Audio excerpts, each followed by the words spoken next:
बिदि गाबबाय थानानै मा जाबावनो गोसोखौ हमथा गोसोखौनो बुरखायनो हायासै आं मा खालामबावनांगौ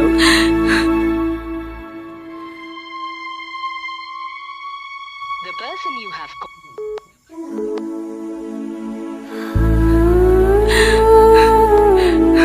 आं एसेबां सैथो गोसोजों मोजां मोनोमोन बेखौ बेनो आंखौ बेबायदि थगायबाय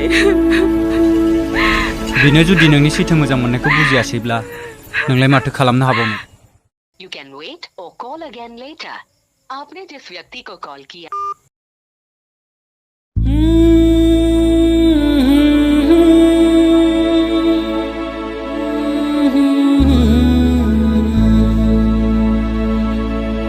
नों बेखौ बावगारनो नाजानायनि अनगा गुबुन राहायानो गैया